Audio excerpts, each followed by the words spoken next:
This is Nick. This is Jack. It's Thursday, the new Friday, January 26th. And today's pod is the best one yet. Jack, I got one question for you. What's that? On a scale of 1 to Gesundheit, how would you rate that German doner kebab last night? It was phenomenal. It was fantastic. It had the red cabbage for the crunch that you need. It did. Keep going. I like where you're going. Well, we had the Brussels sprouts. We did have the Brussels. We also met 6 Yetis. We ran into 6 Yetis. In the past 24 hours, we've met 6 besties and Yetis. 6 Yetis came up and said hi to us. It felt so good seeing you out in the wild. It really did. Actually, 2 of them just DM'd us the best fact yet. We'll hit that later in the pod. In the meantime, what is the first story? Justin Bieber just sold his entire music catalog for $200 million. And guess who bought his music? The first ever pure play playlist stock. You better believe it. Jack, second story, what do we got? Tesla just announced their earnings, and they announced record profits in 2022. But here's the thing. Investors don't drive backwards, they drive forwards. And our third and final story is about ChatGPT.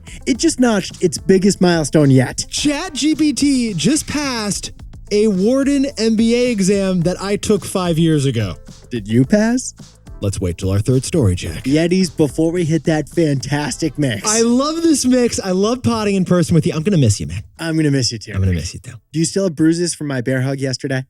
Your bruises aren't going to miss me. It was a great bear hug. Yetis, we have an update on the eggflation situation. The eggflation situation, the frittata fiasco. A dozen eggs costs $12 right now. Ipso facto, 1 egg omelet is the same price as a 3-egg omelet. But get this, we Americans want eggs so badly.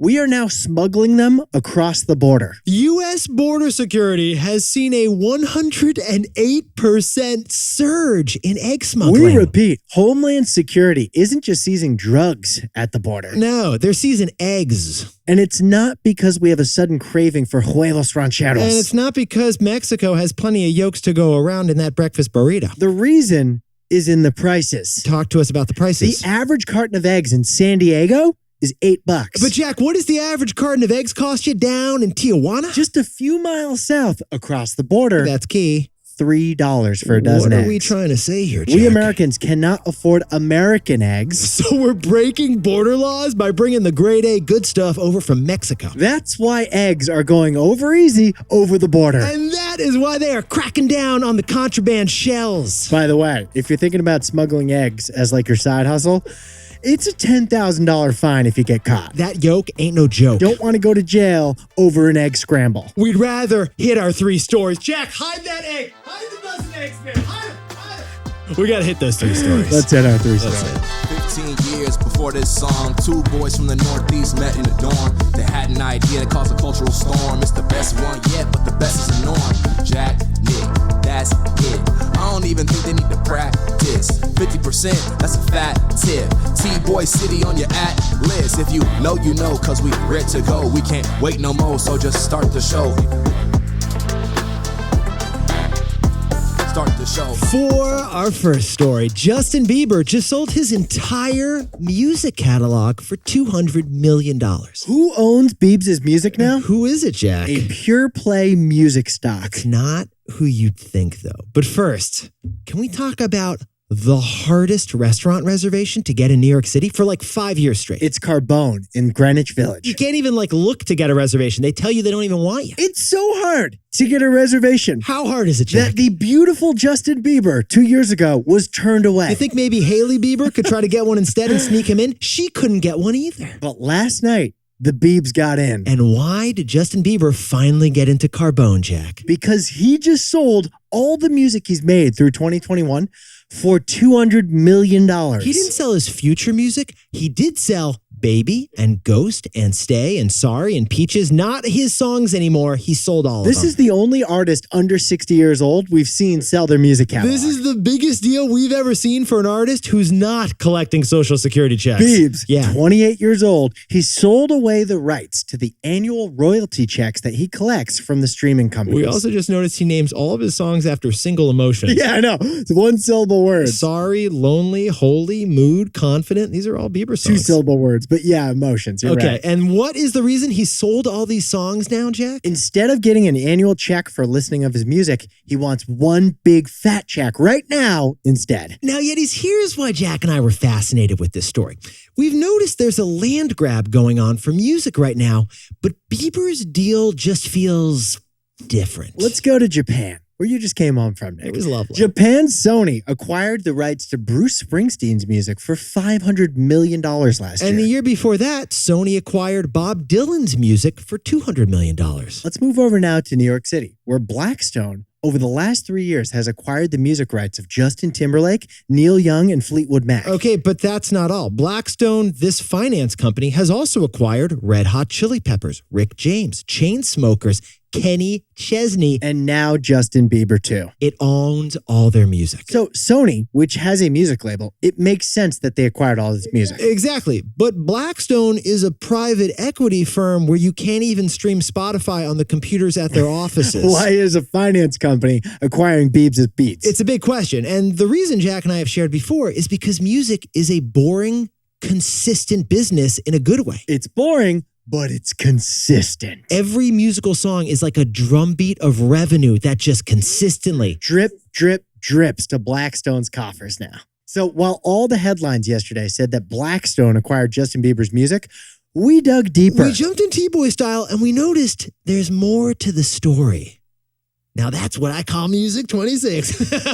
So Jack, what's the takeaway for our buddy Justin Bieber? We just found the first ever pure play playlist stock. Here's the key, Yetis. It wasn't actually Blackstone, the private equity firm, that bought Bieber's voice. It was actually Hypnosis. Hypnosis was the real acquirer of Justin Bieber's music. Right. Blackstone is a major investor in Hypnosis. Yeah, Hypnosis is actually a British publicly traded fund that acquires tons of music and then collects revenues when you stream that music. Hypnosis is like an ETF of beats. Exactly. They find value from vocals. It's a diversified portfolio of tracks. In fact, Hypnosis breaks down its portfolio of music by genres. Like they have investments in pop and investments in blues and investments in Christian rock. They don't have investments in like tech, industrials, and automotive. Okay, Jack and I jumped in further, T-Boy style. This fund has music that has won 156 Grammys. That's not all. Hypnosis is also publicly traded. Right. Anyone can buy shares of the company. So indirectly, you would own part of Justin Bieber's music. Ticker symbol SONG, song. We repeat, this British listed stock called Song now owns 290 of Justin Bieber's tracks on top of like all the Christian rock, the pop, and the blues music Which out means there. one thing and one thing only. Yes, Jack? We just found the first ever pure play music stock. Or as we could also call it, the first ever pure play playlist stock. For our second story, Tesla just announced a fantastic end to a record year. That was 2022. It was. But in 2023, Tesla may pull a reverse. Now, Yetis, Jack and I just want to sprinkle on a little context here. One of the analysts who covers Tesla said that Tesla just had one of the most important calls in the history of Tesla. The call to report on 2022's final results. And Jack, how did that really important call go? Well, the earnings sounded amazing. They sounded incredible. Over the holiday quarter, profits jumped by 59% for Tesla to a record quarterly Get amount. this, Tesla finished 2022 with a huge $12.5 billion in profits. Exactly how big is that, Jack? That's a lot. It's a lot. That's a big profit. How big is that? It's double Tesla's record 2021 profits. Tesla basically whipped up a record number of records for Tesla. But like we said the last time we covered Tesla, record bests are not enough for Tesla. Tesla can't even be happy with records these days. And the record that wasn't recordy enough, There was one. number of cars delivered. Yeah. As the economy slowed, so did the number of Teslas driven off lots. Yeah, Yetis, you are not buying a Model X in this economy. Especially if you own Tesla stock right now. You're not splurging on a new Tesla car. Now, Yetis, the problem with Tesla's record profits is that they're in the rearview mirror. Yeah, everything we just said was in the rear view mirror, but investors drive facing forward. Yes, Tesla's 2022 profits were amazing, and they should celebrate those It's wins. huge. Celebrate the But in wins. January, in 2023, Tesla slashed the prices of their cars by up to 20%. We repeat, Yetis, just this month, Tesla basically tossed its cars on the sale rack like we're working The at Tesla January sales event. We didn't see the commercials, but it happened. the average Tesla car got a $10,000 price discount like it was a cute top at Lululemon. Now, we did the math. In 2022, Tesla made a little less than $10,000 of profits per car that it sold. Okay, they made $10,000 in profit on every car, but Jack and I just said Tesla is now discounting its cars by $10,000. So the price cut that Tesla just announced could completely erase the profits made by each car this year. Which is why all that exciting stuff we said at the beginning of the story isn't quite as exciting right now in the story. So Jack, what's the takeaway for our buddies over at Tesla? Companies graduate from growth mode to profit mode. They do. But Tesla might be doing it backwards this year. Yetis, for 14 years, Tesla was in growth mode. It was spending every dollar Elon could find to build those initial factories and hit a critical mass. Which means it was losing all that money it could find for those 14 years. But in 2022, Tesla finally graduated from growing to profiting. From losing money to making money. And yet now, it looks like Elon may have to go backwards in 2023, bringing Tesla in reverse. Because Elon knows there's new competition, a slowing economy, a diminished Tesla brand, and all of that are making him choose this one major decision. Do you want growth or do you want profit? Growth mode or profit mode? Tesla is choosing to go back to growth mode by discounting the cars. And that might mean losing money again. Now, a word about our sponsor, Robinhood. You know, honestly, your salad, it says so much about you. Nick, you like to blaze your own trail at the salad bar. Yeah, I'm ordering a salad. I go off menu, man. Like a combo of kale and croutons that has never been made before. Me? I'm not reinventing the wheel. I like to go classic. Like if Sweet Green thinks it's a good combo, Jack's not going to change that. Kind of like investing strategies. Some want to build a custom portfolio of stocks, crypto, and options. Others don't want to reinvent. Just give me the most standard ETF. Whether you're tweaking your one-of-a-kind portfolio every day or prefer a more hands-off approach, Robinhood has the tools. If you're not investing on Robinhood yet, to get started, go to Robinhood.com/Tboy to choose your free stock. That's Robinhood.com/TBOY. Limitations apply. Stocks offered by Robinhood Financial LLC, member SIPC. Crypto offered through Robinhood Crypto. All investments involve risk. By the way, this podcast is not owned or part of Robinhood, and we are not employees of Robinhood. For our third and final story, ChatGPT just passed its biggest test yet, a final exam at the Wharton School of Business. The big question, can this artificial intelligence replace MBAs? Well, Jack and I honestly didn't have to jump in too A lot far of T-boy LinkedIn style. profiles are nervous right now. Yeah, endorse me for everything. We didn't have to jump in too far T-boy style because we have a Wharton grad right here. Yeah. Nick, tell me about this exam. Oh, this exam. I actually really do remember this kind of thing, Jack. This is a course taught by Professor Christian Turvich, who I didn't have him. It's a core class. It's a core class. It's a core class. So like if you're getting your business school degree at Wharton, Every student, regardless of the specialty you choose. you have to take the Intro to Operations Management class. You don't strike me as an operations guy. What made you think that, Jack? I've got a passion for supply chain operational optimization. So did you check to see what grade you got on this final look, exam? no comment. I graduated, so I got through this thing. But like, I am not a huge Gantt chart All guy. right, so Yeah. Nick's not telling us about his C. No But comment. the professor fed his final exam that he gives like every year, question by question, not to one-year MBAs like Nick used to be, Who do you give it to the chat bot known as ChatGPT. Yeah, while the rest of the Wharton MBA cohorts were at pub night in Rittenhouse Square, some computer artificial Was intelligence program. A final exam. Now, we assume the chatbot failed. You right? would think, It's or it got close maybe to passing. Wharton's a top school.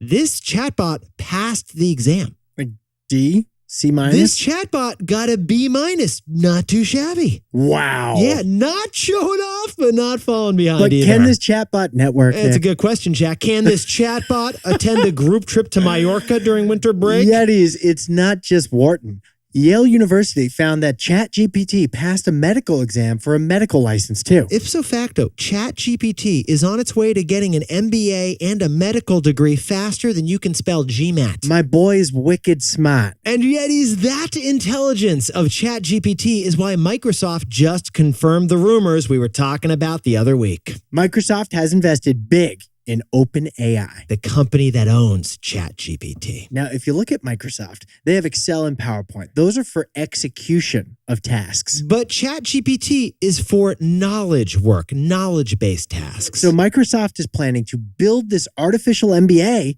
into LinkedIn, into Bing, It will. and into all the Microsoft Office products. And then Microsoft can start marketing its business software as having a built-in business school level assistant. Wow. Yeah. That's pretty compelling. Now, Microsoft sees ChatGPT as a tool for its business professional users to use. It does not see ChatGPT as a replacement for those business professionals themselves. And that distinction is what got Jack and I curious. So, Jack, what's the takeaway for our buddies over at ChatGPT? New technologies lift everyone's abilities, but they don't replace experts. Yetis, here's how Jack and I see it. ChatGPT is going to give the average person decent skills, but not expert skills. ChatGPT is a new technology, like the calculator once was. Exactly. And the calculator made us all better at math, but it didn't make any of us mathematicians. Let's step up a level from that. The iPhone makes everyone a decent photographer, but nobody's going to pay you for all those decent pics. Another crazy technology is Google Translate. It's powerful. It lets you translate Greek to English, but it doesn't make you a translator. So Yetis, ChatGPT, it's getting crypto level hype right now, but it really should be viewed just like every other tech breakthrough that we've seen. It gives the average person better skills, but it doesn't make the average person a pro. MBAs, other professionals, we think you're safe. Jack, can you whip up the takeaways for us for the new Friday? Justin Bieber just shockingly sold his entire music catalog to Hypnosis for $200 million. And we just discovered the first ever pure play playlist stock. And our second story is Tesla.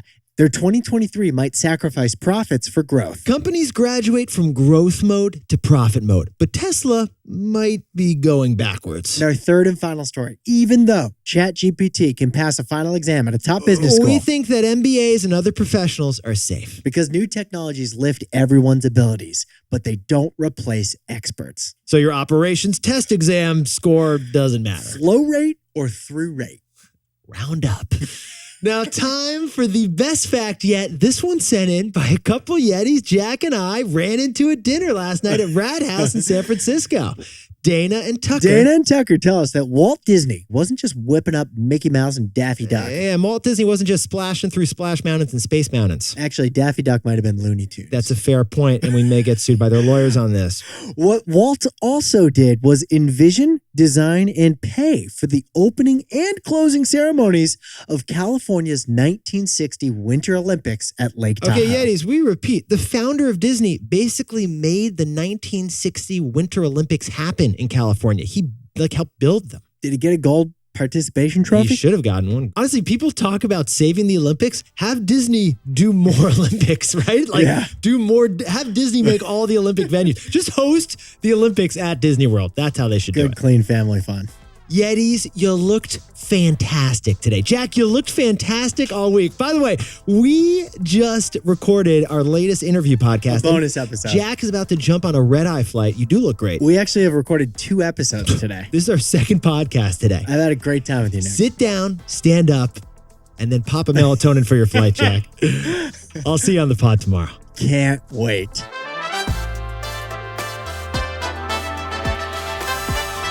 And before we go, happy 25th birthday to Yeti Lauren Hauptshine in Charlotte, North Carolina. And happy 27th to Chase Edmonds in Houston, Texas. And Susan Hillner, we know you're walking your dog right now in Ridgewood, New Jersey. Enjoy that birthday celebration. And big shout out to Shannon Ahmad at Boston Consulting Group for listening to this pod for years. And Lucy and Peter Minot in San Francisco, thank you for letting me borrow your air mattress. It let me sleep on Nick's bed. So I didn't have to sleep on a couch. This is Jack. I own stock of Disney, and Nick and I both own stock of Lululemon and Robinhood.